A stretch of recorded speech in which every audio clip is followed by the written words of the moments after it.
Trade République, la banque pour mieux dépenser, épargner et investir présente Sud Radio, les incontournables de l'argent. Thomas Binet. Bienvenue dans ce nouvel épisode d'Oser investir, les incontournables de l'argent. Je suis accompagné de Mathias Bassino. Bonsoir Mathias. Bonsoir. Mathias, vous êtes directeur des marchés européens de la néobanque Trade République. On va parler de fiscalité.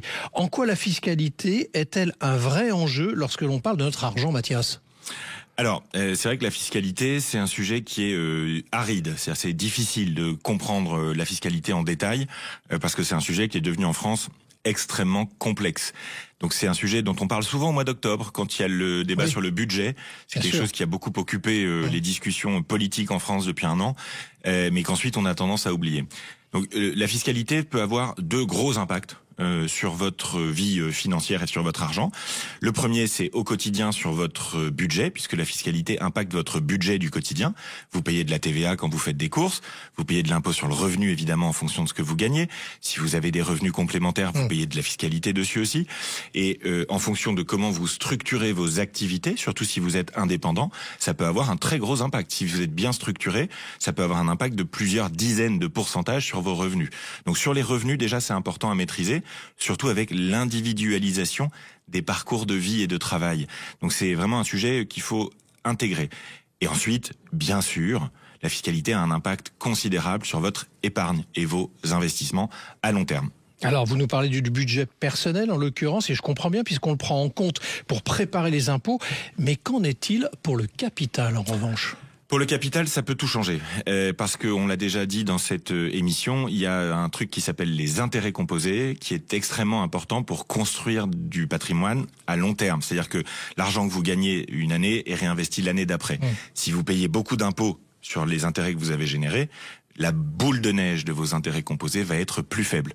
C'est pour ça qu'on a des dispositifs qu'il faut apprendre à maîtriser. On peut parler de 3 aujourd'hui.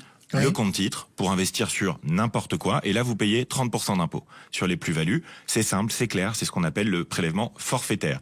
C'est valable pour le compte-titre.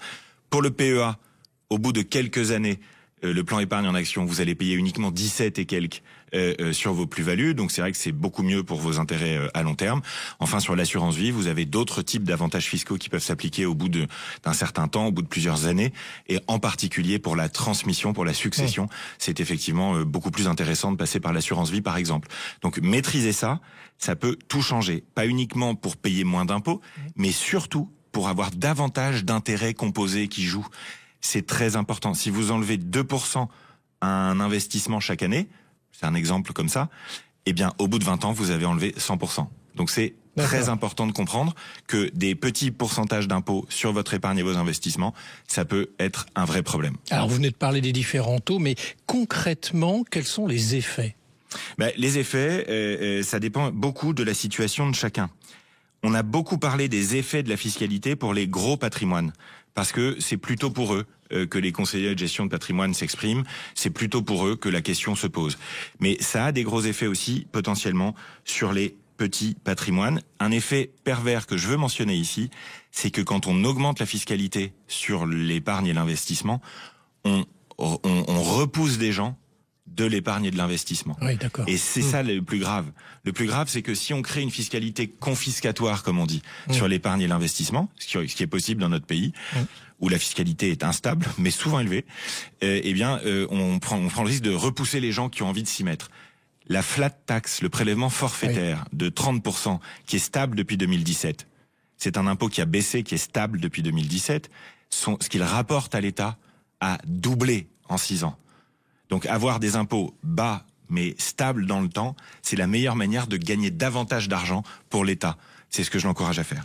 Mais alors justement, vers qui se tourner pour approfondir les sujets, pour mieux comprendre tout ça ? Parce que c'est de la pédagogie, tout ça. Alors, si vous avez un patrimoine important, vous allez pouvoir accéder à un conseiller en gestion de patrimoine ou à un banquier privé. Si ce n'est pas le cas, ce qui est pour l'immense majorité des gens, évidemment, c'est pas le cas.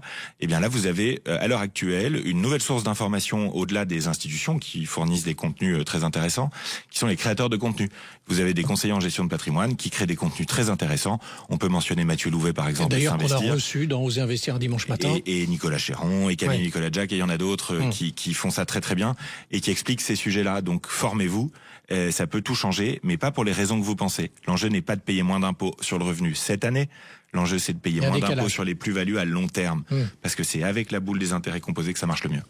Merci Mathias pour votre analyse. On vous retrouve mardi prochain pour un autre numéro d'Oser Investir, les incontournables de l'argent. Et pour ce qui me concerne, je vous retrouve tous les soirs de la semaine à 18h50 et dimanche matin dès 9h30 sur Sud Radio. Sud Radio, les incontournables de l'argent. Thomas Binet. Avec Trade Republic, la banque pour mieux dépenser, épargner et investir.